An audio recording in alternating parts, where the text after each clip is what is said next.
morning, SK. Welcome to the first day of school of 2021. I'm Connor. I hope your break was refreshing. Me? I've been sleeping all break. If you've also detached yourself from society for 2 weeks, here are some things you might have missed.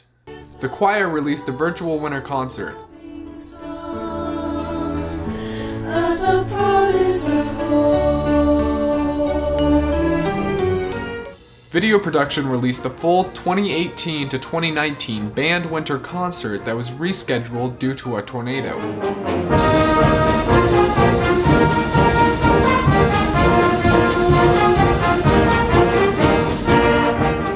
Band had their holiday toy drive for Toys for Tots. They were able to collect and donate 723 toys for the holiday season.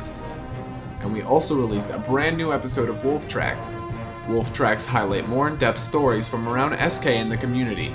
Take a look back at the last year and more with our special host, Bluster the Snowman. Wow, that all sounded crazy fun. Hey SK, and a Happy New Year.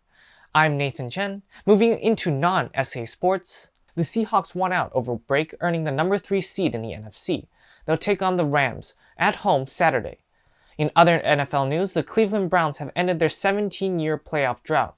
This does mean that the team with the longest playoff drought in pro sports is the Seattle Mariners, who haven't been to the playoffs since 2001. New Year's means new changes. Maybe you've wanted to learn to skateboard, read more, change your personality, change your clothing style. If new fashion is your 2021 goal, we've got you covered. The orders for the sophomore class hoodies and t-shirts have been extended to this Sunday. Orders today at the link shown. Your apparel will be ready to pick up this month, but no worries if you forget your date because you will receive an email when your order is ready. DECA is selling some great SK sweatshirts to celebrate the SK Centennial. Order them online at the DECA store at the link shown. Well, new fashion style isn't my New Year's resolution, but I'll be sure to check those out. If your New Year's resolution is to improve your fitness, however, then this one's for you.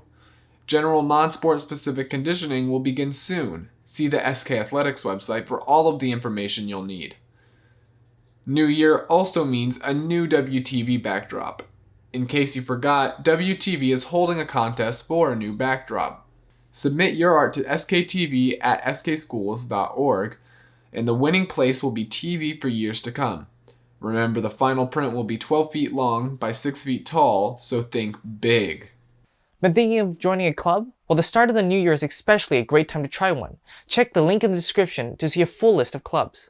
And speaking of clubs, this first STEM club meeting of the year will be January 14th. They will be building popsicle bridges for the STEM competition in March, and they will also be building mini hydraulic lift cranes. Both projects will begin that meeting and continue over the course of 2 to 3 meetings. If you're interested, join the STEM Google Classroom and choose the project you would like to work on. And then you can request project supplies. For more information, please email Ms. Winslow. Another club that's been meeting through all of this and competing is Speech and Debate. This was Speech and Debate in January. Finalists in third place from South Kitsap, Stephanie Smith. And this is them now. Hello. Like most of the world, Speech and Debate was severely affected by the COVID-19 pandemic.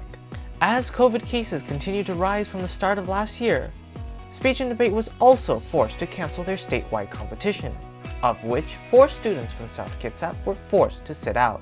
However, despite that setback, schools across Washington were determined to foster a sense of normalcy and allow teams to come back and compete, even if it's behind a screen. Each school is in charge of their own online tournament, which means they're in charge of how it goes. And much like you guys are at school, sometimes you have to go to Pear Deck, sometimes you have to go to Skyward, sometimes you have to go to Google Classroom. It's the same with our tournaments. Sometimes you have to go to a place called Cascade Commons. Sometimes you have to go to a place that's NASD. Sometimes you have to go to Tab Room. So yes, that part's confusing because sometimes it's live speech. That's how we are now. We get together and we do debates and speech. Other times you have to record your video and then you've got to go fill out a form and then you got to do your URL over here. And so yeah. Many solutions have sprung up to supplement the vast needs of virtual speech and debate tournaments. These platforms seem to be able to host multiple rooms simultaneously while ensuring that everyone is in their correct rooms. An example of a virtual speech and debate platform includes NSDA Campus, a solution developed by the National Speech and Debate Association. However, some solutions are more homegrown. For example, Cascade Commons, a system developed by a team in Bellevue. These platforms allow for people to continue to compete despite the COVID-19 pandemic. However, the consensus on these platforms is that there is still much more work to be done. I think the virtual tournament system has been pretty hit or miss.